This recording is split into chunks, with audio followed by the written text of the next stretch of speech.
Overnight সুজি ভিজিয়ে রাখা বা কোনো রকম ব্যাটার রেডি করার ঝামেলা ছাড়াই খুব কম সময় আর সামান্য কিছু উপকরণ দিয়েই কিন্তু তৈরি হয়ে যায় এই দারুণ স্বাদের নারকেলের রসমালাই। আসুন তাহলে দেখে নিই রেসিপিটা। তো প্রথমেই একটি প্লেটে সমপরিমাণ সুজি, সমপরিমাণ চিনি আর সমপরিমাণ নারকেল কোড়া নিয়ে নেব। এরপর ফ্রাই প্যানটা হালকা গরম করে এই তিনটে উপকরণ আমি কড়াইতে দিয়ে দেবো। এটার একটা ছেই তৈরি করব। তো এই ছেই তৈরি করাটাই হচ্ছে মেন কাজ। এখানে দেখুন আমি তিনটে সমপরিমাণ জিনিসই নিয়েছি। তো চলুন এবার ছেইটা রেডি করে নেওয়া যাক।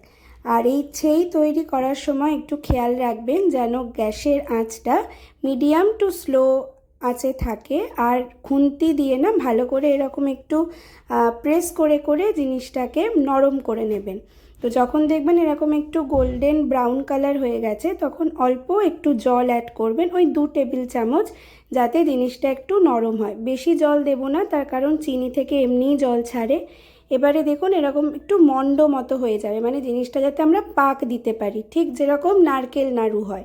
তো এরকম ব্রাউন ব্রাউন হয়ে গেলে এই পুরো জিনিসটাকে একটা প্লেটে ট্রান্সফার করে নেবেন। একটু ঠান্ডা হলে, বেশি ঠান্ডা হতে দেবেন না, তাহলে কিন্তু পাক ধরবে না। তো হালকা একটু ঠান্ডা হলে এরকম আর কি নারকেলের যেরকম নাড়ু হয় এরকম বলের শেপে আপনারা করে নেবেন।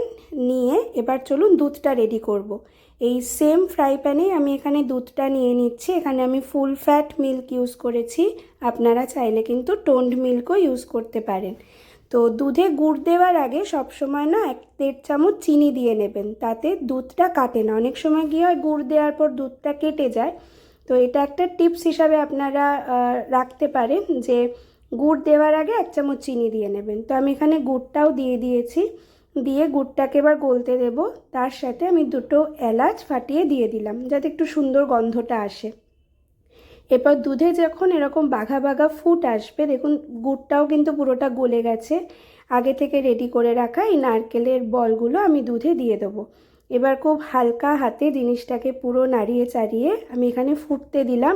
এরকম বাঘা বাঘা ফুট এলে জানবেন আপনার নারকেলের রসমালাই রেডি। এবার আসুন এইটা একটু ভেঙে দেখিয়ে দিই।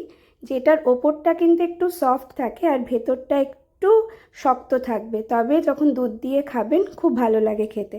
তো আমাদের নারকেলের রসমালাই তৈরি। আপনারা ওপর দিয়ে কিন্তু একটু গুড় স্প্রেড করেও এটাকে খেতে পারেন বা এমনিও খেতে পারেন। তো কেমন লাগলো অবশ্যই জানাবেন, বাড়িতে ট্রাই করবেন, আর ভিডিওটা ভালো লাগলে একটা লাইক করে দেবেন। আর এরকম রেসিপির জন্য আমার চ্যানেলটা সাবস্ক্রাইব করে নেবেন।